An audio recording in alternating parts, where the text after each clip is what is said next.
पिछले कुछ दिनों में जिन भारतीय नागरिकों की मौत हुई है, खासकर सरहद के पास वाले क्षेत्रों में, मैं अपनी तरफ से, अपनी पार्टी की तरफ से और सभी लोगों की तरफ से उनको बहुत बहुत सांत्वना देना चाहता हूं और अपनी श्रद्धांजलि अर्पित करना चाहता हूं जिन लोगों की मौत पिछले कई दिनों में हुई है। दूसरा, मैं भारतीय सेना, भारतीय वायुसेना, थल सेना, हमारे सैनिकों का, हमारी फौज का जो पराक्रम और शौर्य है, मैं उसको सलाम करना चाहता हूं। और भारतीय सेना ने एक बार दोबारा दिखाया है कि वो दुनिया की सर्वोच्चतम सेनाओं में से एक है। A professional armed forces that is second to none. The valour, the bravery and the professionalism of the Indian Armed Forces is unprecedented and second to none. पिछले 24 घंटों का जो घटनाक्रम है बहुत तेजी से बदला है और हम सबको बड़ा आश्चर्य हुआ जब सीज फायर की जो घोषणा है वो अमेरिकी राष्ट्रपति ने करी।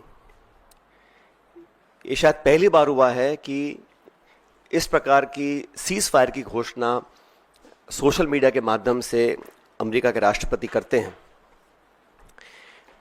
और जो उन्होंने अपने सोशल पोस्ट पर लिखा है उस पर भी हमको ध्यान देना चाहिए।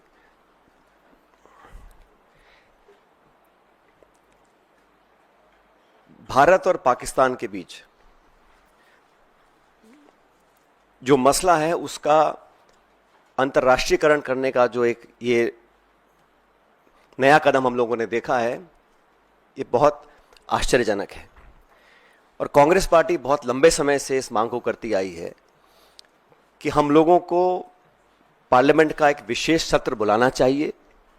आप सबको याद होगा 1994 में कांग्रेस की सरकार में सर्वसम्मति से एक प्रस्ताव पारित किया था जहां पर पीओके को वापस लेने की सहमति संपूर्ण संसद के सभी सदस्यों ने एक स्वर में ली थी।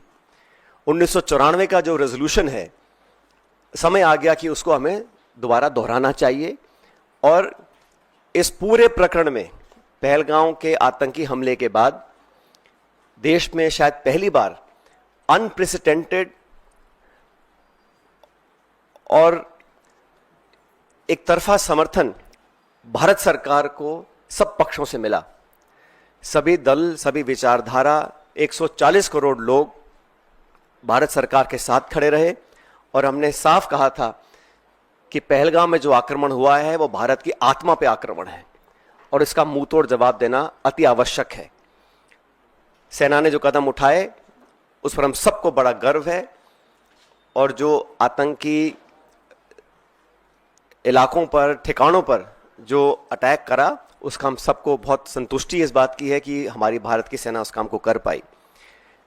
लेकिन अनवेवरिंग, अनप्रेसिडेंटेड सपोर्ट जो भारत सरकार को दिया, मैं समझता हूं कि हमारी जो मांग है उसको सरकार को सुनना चाहिए और एक विशेष सत्र पार्लियामेंट का बुलाना चाहिए।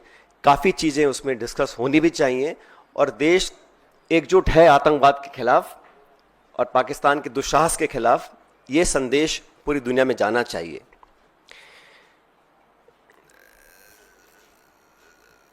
साथियों, जब ये घोषणा मीडिया के माध्यम से, और मैं सिर्फ उन बातों को रखना चाहता हूं जो पब्लिक डोमेन में है, काफ़ी कुछ ऐसी बातें हैं जो हम सबको जानकारी में नहीं है, लेकिन जो पब्लिक डोमेन में है उसको देखकर लगता है कि बहुत से सवाल खड़े हुए हैं।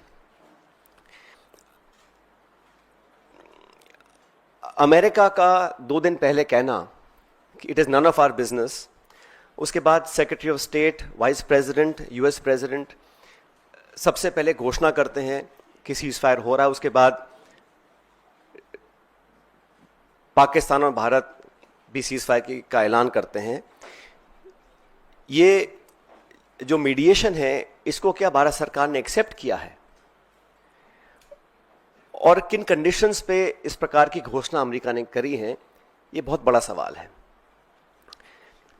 उसमें कश्मीर का जिक्र किया गया है। सेक्रेटरी स्टेट ने बोला है कि एक न्यूट्रल साइट पर कश्मीर के मुद्दे को, और कितना गलत अमेरिका के राष्ट्रपति जी ने कहा कि हजारों साल पुराना ये मुद्दा है। वो भूल गए कि 76 साल पहले ये एक ही देश था, कोई मसला नहीं था, लेकिन उन्होंने कश्मीर के मुद्दे को उठाया और मुझे लगता है कि ये इंडिया पाकिस्तान को हाइफनेट करने की दोबारा कोशिश की गई है।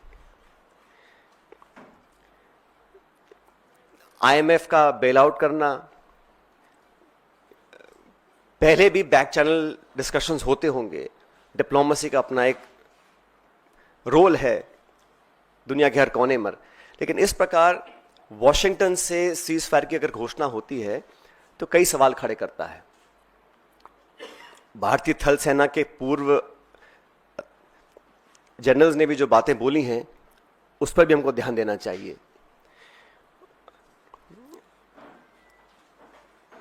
मैं मानता हूं कि सीज फायर की घोषणा के बाद जो कल बॉर्डर पर लगातार वायलेशंस हुए, गोले दागे गए, ये उस विश्वसनीयता को खत्म करता है। अगर सीज फायर हुआ है, अनाउंस हुआ है, दोनों पक्षों ने, डीजीएमओज ने बात कर सीज फायर की घोषणा करी है, उसके तुरंत बाद रात भर जो खबरें हमें देखने को मिली हैं उसमें निरंतर वायलेशंस हुए हैं सीज फायर के। इसलिए मैं मानता हूं कि हम लोगों को एक ऑल पार्टी मीटिंग बुलानी चाहिए भारत सरकार को, और जो पिछली 2 मीटिंग्स में नहीं हुआ वो इस बार करना चाहिए। प्रधानमंत्री जी को इस ऑल पार्टी मीटिंग में आना चाहिए और पूरे देश को कॉन्फिडेंस में लेकर सभी दलों को, क्योंकि सभी दलों ने अपनी विचारधारा को परे रखते हुए समय पर भारत सरकार को संपूर्ण समर्थन दिया था, और जो ऑल पार्टी मीटिंग्स बुलाई गई उसमें प्रधानमंत्री जी नहीं आ पाए थे। तो एक और ऑल पार्टी मीटिंग बुलानी चाहिए जिसमें वो सबको कॉन्फिडेंस मिले, सब पॉलिटिकल पार्टीज को और देश को कॉन्फिडेंस मिले कि सीज फायर हुआ है, किन शर्तों पर हुआ है, और अगर सीज फायर की घोषणा के तुरंत बाद रात भर पाकिस्तान गोलाबारी कर रहा है, सरहद पर मोटर फायर कर रहा है, तो उनकी विश्वसनीयता पर कब तक विश्वास किया जा सकता है, और क्या गारंटीज हैं कि भविष्य में इस प्रकार की घटना को अंजाम नहीं दिया जाएगा। क्योंकि पाकिस्तान की सेना, पाकिस्तान का पॉलिटिकल सेटअप इस देश से बहुत फर्क है, तो वहां पर क्या अश्योरेंसेस हैं, क्या गारंटीज हैं और क्या विश्वसनीयता बची है कल की ढेर सारी वायलेशंस के बाद, ये एक बहुत बड़ा सवाल है।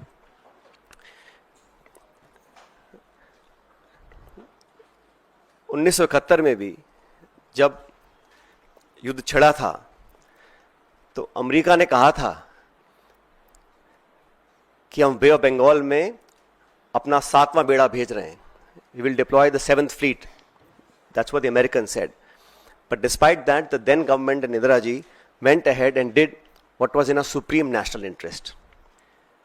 आज हम उनको याद करते हैं कि वो नेतृत्व ऐसा था जहां पर नेशनल इंटरेस्ट को सबसे ऊपर रखा गया। और आज भी आपको याद होगा जब पार्लियामेंट पर आक्रमण हुआ था, वाजपेयी जी प्रधानमंत्री थे, सोनिया गांधी जी नेता प्रतिपक्ष थी, सदन के पटन पर उन्होंने खड़े होकर कहा था कि भारत, पूरा देश और पूरा विपक्ष सरकार के साथ है, जो भी उचित कदम उठाना है उसको उठाएं और निसंकोच उठाएं, हम आपके साथ रहेंगे। उन्हीं परंपराओं को कायम रखते हुए प्रमुख विपक्षी दल कांग्रेस पार्टी और तमाम दलों ने, चाहे वो खरगे जी हों, राहुल गांधी जी हों, हम सब ने सरकार को पूरा समर्थन दिया था। लेकिन इस प्रकार जो सीज फायर की घोषणा अमेरिकी राष्ट्रपति करते हैं, कुछ घंटे के बाद उसको वेरीफाई पाकिस्तान और इंडिया करते हैं, तो कहीं ना कहीं इस कश्मीर मुद्दे पर भी जो स्टेटमेंट्स आए अमेरिका की तरफ से, उस पर सरकार को अपना पक्ष रखना चाहिए, क्योंकि ये बायलैटरल इशू है। इसका अंतर्राष्ट्रीयकरण करने की जो कोशिश की जा रही है इस पूरे प्रकरण के माध्यम से, मैं इसको ठीक नहीं समझता हूं। एक विशेष सत्र पार्लियामेंट का बुलाना चाहिए और कम से कम 1994 का जो रेजोल्यूशन था उसको दोबारा अडॉप्ट करें और देश के सामने स्पष्ट तरीके से कहा जाए कि no third party involvement will be accepted. It is a bilateral issue and it is India's and Pakistan issue and no country including America should have a space to intervene in a bilateral issue. अब तक हमारे पिछले कई दशकों की जो foreign policy थी, जो स्टेटेड पॉलिसी थी, वो बड़ी स्पष्ट थी। उसमें कहीं मीडिएशन का, नेगोशिएशंस का, थर्ड पार्टी इन्वॉल्वमेंट का कोई स्कोप ही नहीं था, चाहे कोई प्रधानमंत्री हो, कोई सरकार हो। लेकिन जो अमेरिका का स्टेटमेंट आया है उस पर इन सारी चीजों के ऊपर एक सवाल उठना लाजमी बनता है। इसलिए मैं इतना ही अपील करूंगा कि ऑल पार्टी मीटिंग सरकार को बुलानी चाहिए तुरंत प्रभाव से, और हमारे सैनिकों ने पिछले दिनों में जो कर दिखाया है, मुझे लगता है कि उस पर हम सबको बड़ा फख्र है, बड़ा नाज है, और हमारी सेनाओं का जो बल, जो ताकत, जो शौर्य, जो वीरता, जो कार्यकुशलता, जो प्रिसिशन, जिस जांबाजी से उन्होंने मजा चखाने का काम किया है पाकिस्तान को, उन सब पर हमको बड़ा नाज है, बड़ा फख्र है। Thank you.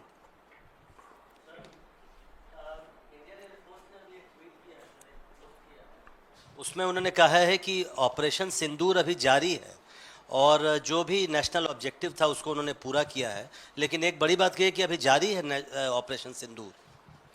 देखिए, आईएफ का जो सोशल मीडिया पे पोस्ट आया है, मैं उसका पूरा सम्मान करता हूं, और मैं नहीं समझता हूं कि हम लोगों को भारतीय वायुसेना के किसी भी स्टेटमेंट या किसी भी स्टैंड पर अपनी टिप्पणी देनी चाहिए। वो अपना काम कर रहे हैं, और मैं समझता हूं हम सबको आज अपनी सेना के साथ, अपनी वायुसेना के साथ मजबूती से खड़ा रहना है। जो उचित है, जो ठीक है, वो सेना में इतना दम और इतनी समझ है कि उनको कब क्या करना है।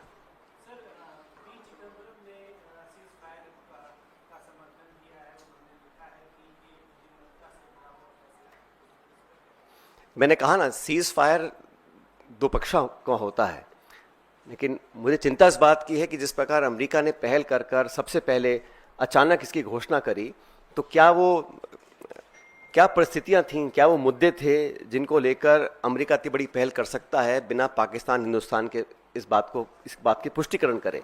ये इतिहास में पहली बार हुआ है।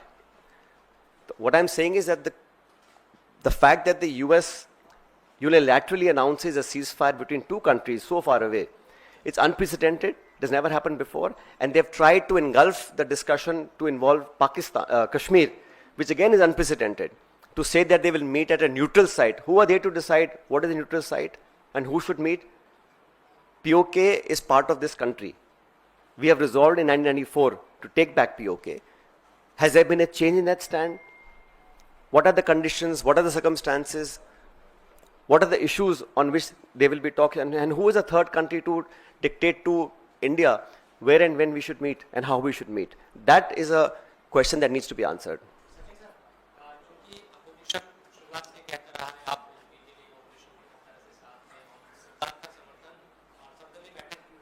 क्या फायर से पहले भी आप मानते हैं कि विश्वास में अपोजिशन को लेना चाहिए था, या अचानक, क्योंकि कल भी हम देख रहे थे दिन भर गोलाबारी होती रही, फायरिंग हो रही है, सब चीजें, और शाम 5 बजे से पहले रिपोर्ट आता है।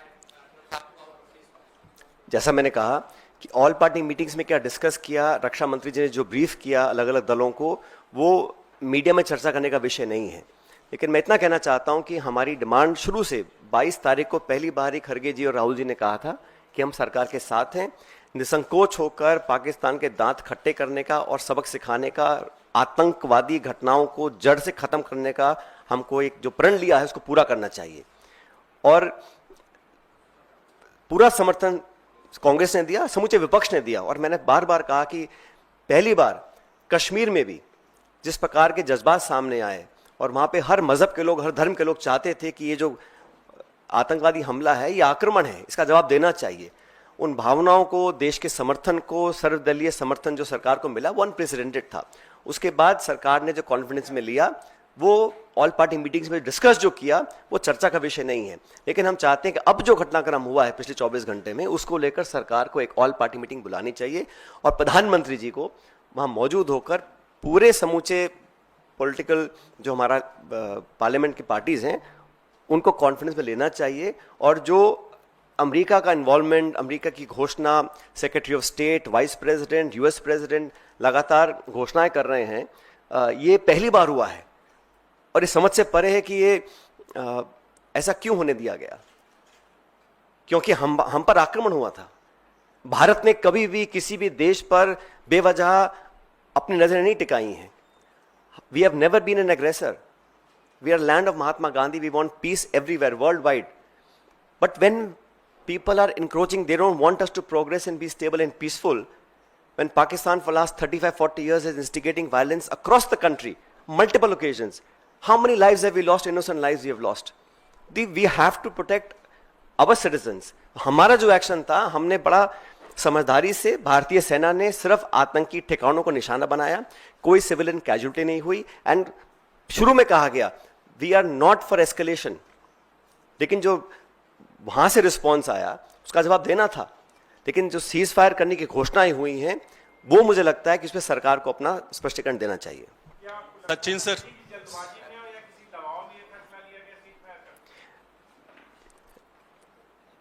आई डोंट वांट टू स्पेक्यूलेट। जो पब्लिक डोमेन में खबरें आई हैं मैं मात्र वहां तक अपनी बात सीमित रख रहा हूं। और मुझे लगा, हम सबको लगा कि ये जो हुआ है ये पहली बार हुआ है, ऐसा आज तक कभी हुआ नहीं है। किन परिस्थितियों में ऐसा हुआ, क्या कारण थे और अब आगे क्या होगा, क्योंकि उसमें लिखा गया है कि एक न्यूट्रल साइट पर कश्मीर मुद्दे को लेकर दोनों पक्षों की चर्चा होगी, कौन करवाएगा, ये third party mediation, Shimla agreement, इन सब पर सरकार को अपनी बात रखनी चाहिए। सचिन सर 2-3 सवाल हैं आपसे। पहला ये कि क्योंकि हम लोग इस लड़ाई में विपक्ष के समर्थन, तमाम कांग्रेस पार्टी और पूरे देश के समर्थन से सरकार को ताकत मिली थी और सेना पे आप लोग का विश्वास है। पहला सवाल ये है कि क्या हमने लीड लेकर भी पीछे हटे हैं, कांग्रेस ऐसा मानती है?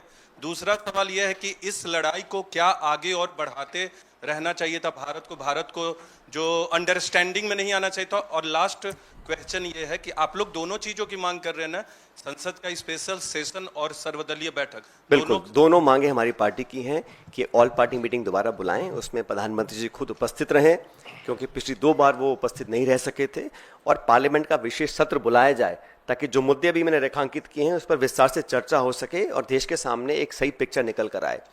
मैंने जो सवाल उठाई इसलिए उठाए क्योंकि पाकिस्तान का इतिहास रहा है। जब बंबई में आतंकी हमला हुआ 26/11, तब जांच में पाया गया कि वो पाकिस्तान के द्वारा नियंत्रित था, उन्होंने ही स्टेट स्पॉन्सर करके करवाया था। तो जांच की मांग रखना, it is an old habit of the Pakistan state. पर मैं कहना चाह रहा हूं कि इन विश्वसनीयता नहीं है। सीज फायर के तुरंत बाद वो गोलाबारी कर रहे हैं, तो भविष्य में वो अपने टेरर क्राइम्स को दोबारा पुनर्जीवित करेंगे, पोषित करेंगे, उसकी क्या जिम्मेदारी है, क्या गारंटीज हैं? तो हम लोगों ने जो किया, मैं इतना ही कहना चाहता हूं कि कंडीशंस क्या थी, सर्कमस्टेंसेस क्या थे, और पाकिस्तान और उसकी सेना पर कितना विश्वास किया जाना चाहिए कि भविष्य में इस प्रकार की घटना को दोबारा अंजाम वो ना दे।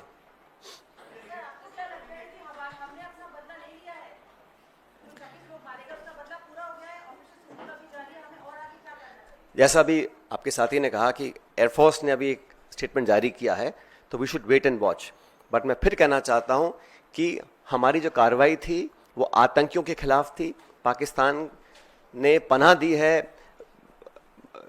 ओसामा बिन लादेन को, वहाँ पे उसको मारा गिराया गया था पाकिस्तान के अंदर। हाफिज सईद, मसूद अजहर, तमाम जो अंतर्राष्ट्रीय चिन्हित आतंकवादी जिन पे खरबों रुपए का इनाम है, उन लोगों को पनाह देने का काम पाकिस्तान ने बहुत लंबे समय से किया है।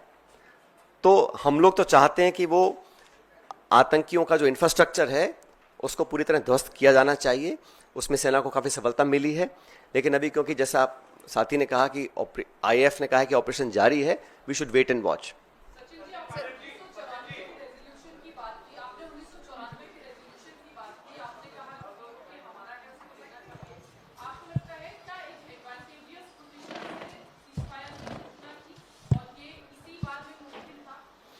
मैं स्पेकुलेट करना नहीं चाहता हूं, मैं सिर्फ इतना कहना चाहता हूं 1994 में संपूर्ण संसद ने यूनानिमसली एक रेजोल्यूशन पास किया था और हम उस पर भी आज अड़िग हैं। मैं मानता हूं कि समय आ गया कि हमें उस रेजोल्यूशन को दोबारा दोहराना चाहिए, और अगर कोई चेंज ऑफ स्टैंड है तो चर्चा करनी चाहिए। हमारी पार्टी का कोई चेंज ऑफ स्टैंड नहीं है, वो कांग्रेस के समय में रेजोल्यूशन पास किया गया था 1994 में, और हम आज भी उस पर कायम है, पूरा देश उस पर कायम है। लेकिन एक सर्वदलीय बैठक और पार्लियामेंट का विशेष सत्र सरकार को तुरंत बुलाना चाहिए। सचिन पायलट जी, सचिन जी, मेरा सवाल आपसे ये है कि आप भी फौज में हैं। सवाल ये है कि इंदिरा गांधी ने 1971 में पाकिस्तान के 2 टुकड़े किए थे, और जो हालात अभी सीमा के आसपास के बने हुए हैं पहलगाम के बाद, क्या आप मानते हैं कि एक मौका था पाक अधिकृत कश्मीर पे कब्जा करने का, पाक अधिकृत कश्मीर को लेने का, वो मौका हम चूक गए उस मौके से? मैं इतना ही कहना चाहता हूं कि जब जब पाकिस्तान ने दुस्साहस किया है, आतंकी हमलों को अंजाम दिया है, तथ्यों के साथ ये पाया गया कि Pakistan state is fully involved, तो हम लोगों को वहां पर जो आतंकी गतिविधियां करने वाली जो ताकतें हैं उनको नष्ट करना चाहिए। और 1994 का जो रेजोल्यूशन है पार्लियामेंट का, वो आज भी कायम है। मैं इतना कहना चाहता हूँ। सचिन जी, एक सवाल है, कांग्रेस को ज्यादा दिक्कत किस चीज से है? सीज फायर का जो फैसला लिया गया वो विपक्षी पार्टियों को कॉन्फिडेंस में नहीं लिया गया, वो फैसला गलत था, या फिर एक तीसरे देश को इसमें शामिल किया गया और वो जानकारी दे रहा है ट्वीट के जरिए कि भारत पाकिस्तान के बीच अब युद्ध जो है वो खत्म हो रहा है? किस बात पर कांग्रेस की ज्यादा आपत्ति है? पहली बात तो हमारी कोई आपत्ति नहीं है, लेकिन एक प्रमुख विपक्षी दल होने के नाते, क्योंकि हम लोगों ने भी कई साल देश की सेवा सत्ता में भी की है, विपक्ष में भी की है, हमारा इतना मानना है कि जो पिछले 24 घंटे में हुआ है वो आज तक हुआ नहीं। किन कारणों से हुआ उसका स्पष्टीकरण आना चाहिए। और अगर सीज फायर था भी तो डीजीएमओ पाकिस्तान हिंदुस्तान की अगर बात करके किसी निर्णय पर पहुंचते, वो एक अलग विषय था। और शायद ऐसा पहले भी हुआ है, 2021 में पहले ऐसा हुआ है, लेकिन पहली बार किसी तीसरे देश ने इसकी घोषणा करी है। वो मैं समझता हूं कि उस पर भारत सरकार को अपना पक्ष रखना चाहिए कि ऐसा क्यों हुआ और किन कारणों से हुआ, किन परिस्थिति में हुआ। और उसमें दायरे में कश्मीर को लिया गया है और कहा गया कि हम दोनों देशों के साथ ट्रेड करेंगे, इन्वेस्टमेंट करेंगे, और भारत और पाकिस्तान को हाइफनेट करने की कोशिश की है। They have trying to hyphenate India and Pakistan, where I think our effort for the last 20-25 years any Indian government has done is to dehyphenate India and Pakistan. They're trying to bring us back in a hyphenation state, which I don't think is a positive development. Sachin ji, Sachin ji, Sachin ji, Sachin ji, sir जिस तरीके से आपने कहा, और ये तथ्य भी है कि अमेरिका ने इसकी घोषणा करी, अमेरिका कश्मीर की मध्यस्थता की बात कर रहा है, अमेरिका हिंदुस्तान पाकिस्तान को एक तराजू में तौल रहा है, और इतना ही नहीं, चाइना ने आखिर में आते आते साफ कर दिया कि वो इस मामले में पाकिस्तान के साथ खड़ा है। तो कहीं ना कहीं भारत की विदेश नीति पर सवाल खड़े होते हैं। क्या भारत की विदेश नीति में कहीं खामी आपको नजर आती है? देखिए, ये समय नहीं है खामियां निकालने का, आलोचना करने का, लेकिन जैसा मैंने कहा, सीज फायर की घोषणा, न्यूट्रल साइट पे इंडिया पाकिस्तान की चर्चा की पहल करवाना, वो भी एक तीसरे मुल्क के माध्यम से, वो हमारी अब तक की फॉरेन पॉलिसी से हटकर है और उस पर सरकार को अपनी बात रखनी चाहिए। मैं नहीं मानता हूं कि आज हम लोग बैठकर आलोचना करें, गिनतियां करें। सरकार ने खुद ही माना था पहली ऑल पार्टी मीटिंग में कि चूक हुई है, कि जो आतंकवादी भारत में आए थे, जब रेल बंद है, हवाई जहाज बंद है, गाड़ियां बंद हैं, कैसे तो आए होंगे वो लोग, तो अलग विषय। आज समय नहीं है कि हम उसका विश्लेषण करें, लेकिन जो अब आने वाले जो समय है उसमें कैसे हम डील करेंगे। भारतीय वायुसेना बोल रही है कि अभी ऑपरेशन जारी है, सीज फायर की घोषणा हुई, उसकी पालना नहीं हो रही है। हम सब ने देखा है बॉर्डर सरहद पर जो बमबारी कल हुई है उसका मल्टीपल वायलेशंस हुए हैं, उस पर हम लोगों को क्या करना है, ये सरकार को मैं फिर कहना चाहता हूँ। जहाँ तक आतंकवाद से निपटने की बात है, जहाँ तक पाकिस्तान को सबक सिखाने की बात है, और भविष्य में उनमें वो क्षमता ना रहे कि वो आतंकियों को पनाह और ट्रेनिंग दे सकें, उस टारगेट को हासिल करने की बात है। पूरी भारत की जनता, एक एक व्यक्ति सरकार के साथ खड़ा है, और हमारी फौजों ने जब तक करके दिखाया उस पर हमको पूरा नाज है, हम समर्थन में हैं। लेकिन जो सीज फायर वाला प्रकरण है उस पर मुझे लगता है कि कई प्रश्न और सवाल खड़े हुए हैं। ये कोई नई बात तो है नहीं, हम सब जानते हैं कि उनका पूरा समर्थन रहा है। जो आर्टिलरी है, इक्विपमेंट है, वो सारा चीन सप्लाई करता है पाकिस्तान को। Thank you.